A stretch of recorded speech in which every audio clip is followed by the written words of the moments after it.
Bienvenido a nuestro estudio del libro de Primera de Corintios.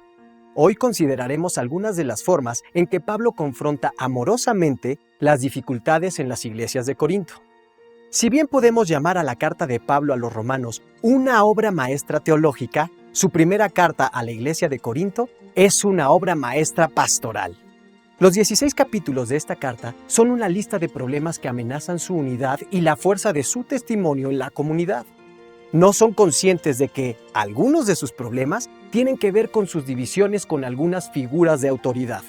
Sin embargo, preguntan específicamente sobre otros problemas, como si está permitido comer carne que pudo haber sido vendida después de ser ofrecida en sacrificio a un ídolo.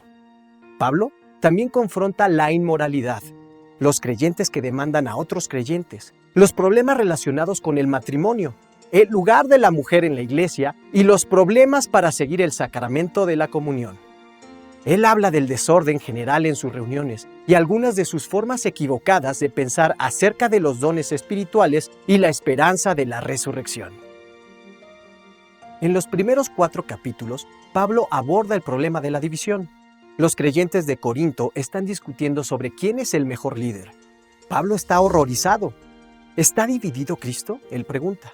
¿Fuiste bautizado en el nombre de Pablo? El apóstol Pablo sugiere que si un cristiano está dividido de esta manera, hay algo mal en su relación con Cristo y también hay algo mal en su relación con ese líder. Para el cristiano siempre debe ser Cristo primero. Pablo hace que los corintios y nosotros pensemos en la verdadera y única fuente confiable de nuestra fe, Cristo, quien no está dividido. Cualquier líder que intencionalmente se convierte en el conducto para que el adorador se acerque a Jesús es un falso maestro en el que no se puede confiar. Cualquier adorador que haga de un líder humano su conducto para acercarse a Cristo se ha puesto a sí mismo y a ese líder en una posición peligrosa. En el capítulo 5, Pablo confronta el problema de la inmoralidad. Aquí claramente está juzgando las acciones de aquellos en la iglesia. Sabemos esto porque en 1 Corintios 5:3, Pablo usa el término juzgar con respecto a un hombre que está pecando con su madrastra en una relación adúltera. Él escribe: aunque por cierto estoy ausente en el cuerpo, estoy presente en el espíritu. Ya he juzgado tal como si estuviera presente a aquel que ha hecho semejante cosa. Pablo reprende a estas personas porque no están juzgando a ese hombre. Él continúa: les escribo que no se asocien con ninguno que llamándose hermano sea inmoral sexual, avaro, idólatra, calumniador, borracho o estafador. Con tal persona ni aun coman. ¿No juzgan a los que están adentro? Quiten al malvado de entre ustedes. A muchos les encanta usar Mateo 7:1 como escudo contra todos los intentos que se hacen en la iglesia para confrontar el pecado. Con poca comprensión del significado contextual de la declaración, tanto a los cristianos como a los no cristianos, les encanta decir: no juzgues para que no seas juzgado. ¿Cómo funcionaría no juzgar nada en lo absoluto? Eso requeriría el renunciar a todas las normas morales y éticas. La buena noticia es que en la palabra de Dios no dice no juzgues. Lo más importante de juzgar, dice Mateo 7, es juzgarse a uno mismo primero. Después de haberte juzgado a ti mismo, entonces verás claramente para poder juzgar a tu hermano. Tienes la responsabilidad de juzgar a tu hermano, pero debes autoaplicarte el mismo criterio. Esto te mantendrá humilde, comprensivo y lleno de gracia. La palabra de Dios dice que hay ciertas áreas en las que no estás calificado para juzgar, para bien o para mal, como el área de los motivos, ya sean tuyos o ajenos. Por lo tanto, no juzgues en esas áreas.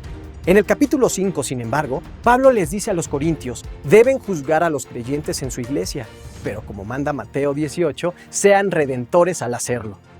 Llegará un día en que todo ser humano y todas las huestes del cielo y del infierno serán llamados ante el trono del juicio. Ese juicio será definitivo y eterno. También tenemos la gran comisión de Dios en Génesis 9:6 que dice: el que derrame sangre de hombre, su sangre será derramada por hombre, porque a imagen de Dios Él hizo al hombre. Aquí Dios ordena que los hombres traigan el mayor juicio terrenal sobre aquellos que atacan a sus semejantes.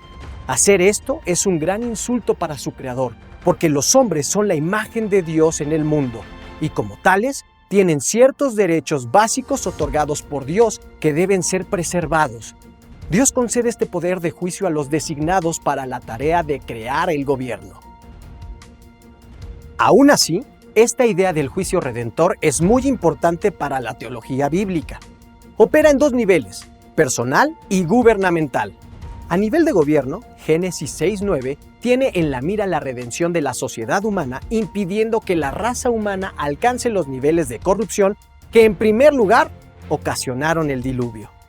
La ley bíblica y la práctica judía en respuesta a estas leyes establecen muchos límites a los procedimientos judiciales y establecen los requisitos para investigar a los testigos y jueces. Estos límites permiten que la pena de muerte funcione como un elemento disuasivo redentor en lugar de un arma para la opresión.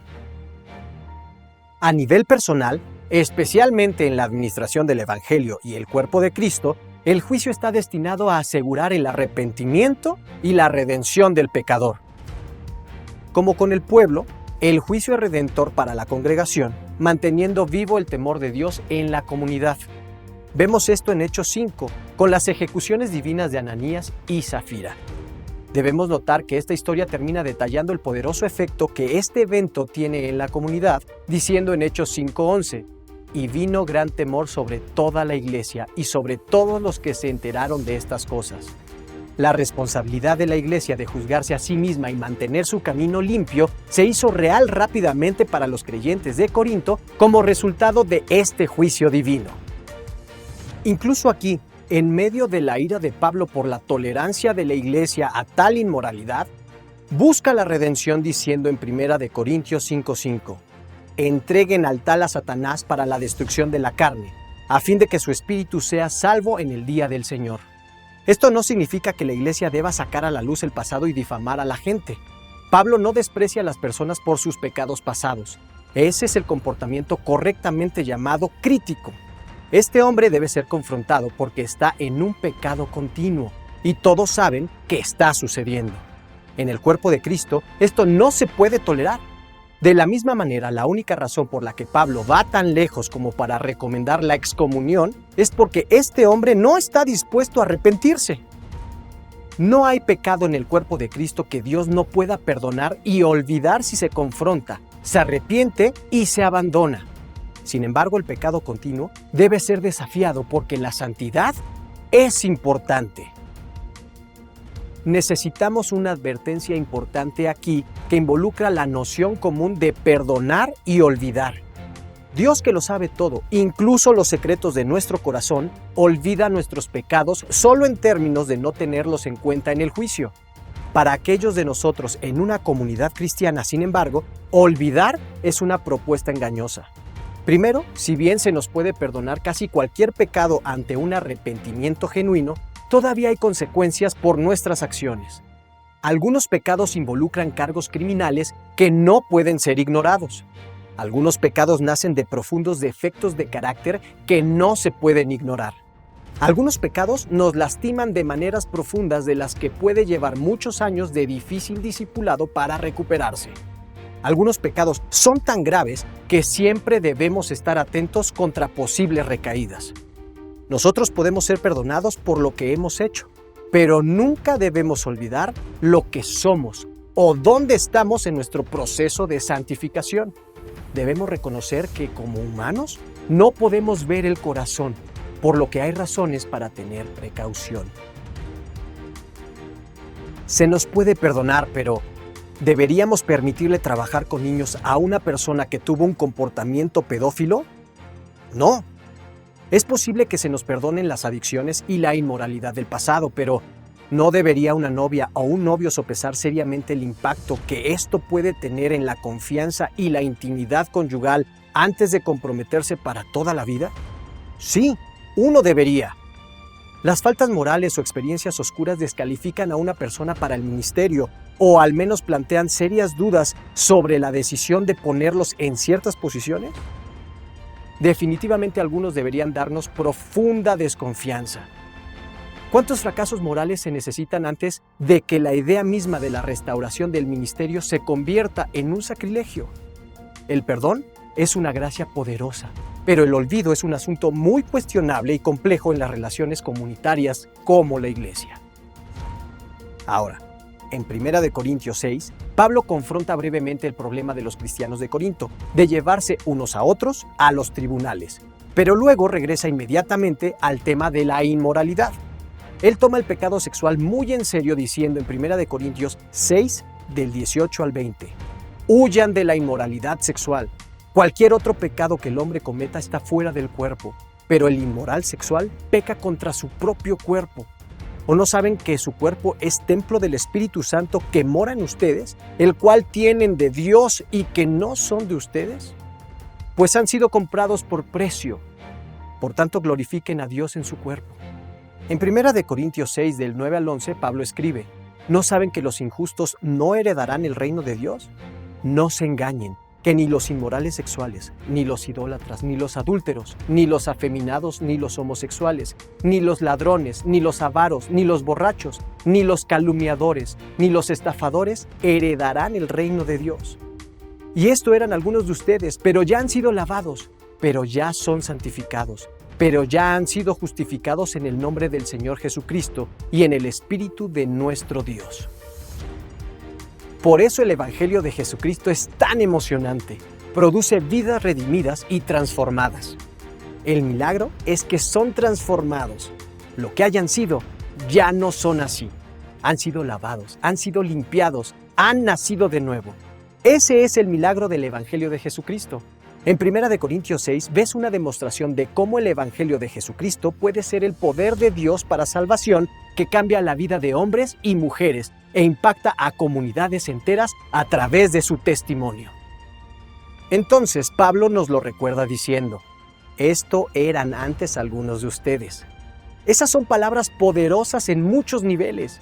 Decir yo era así, pero ya no soy así, habla del poder transformador del Evangelio y es una palabra de esperanza para aquellos atrapados en tales conductas de vida. Decir, era así, pero ya no soy así, debería convertirte en el juez perfecto. Debes tener compasión y comprensión, pero también debes saber lo importante que es para que se produzca el cambio. La palabra clave aquí es eran. Ellos eran de esa manera y ya no lo son. Para terminar, considera esto. ¿Puedes hoy decir de ti que eras esas cosas oscuras y pecaminosas, pero que ya no lo eres más? ¿Ese tipo de vida pecaminosa es una cosa del pasado o sigues viviendo una vida en esclavitud al pecado? La palabra de Dios es clara. ¿No saben que los pecadores no tienen parte en el reino de Dios? Si no has sido liberado y transformado, acércate a Dios hoy y sé renovado. Si has sido renovado, regocíjate hoy en la gracia del Señor y practica contando tu historia de cómo Dios ha cambiado tu vida. Practica contando tu historia de así era yo. Y esta semana trata de compartir esa historia con alguien en tu vida que creas que necesite escucharla. Que Dios obre a través de ti para sacar a alguien de la oscuridad a la luz.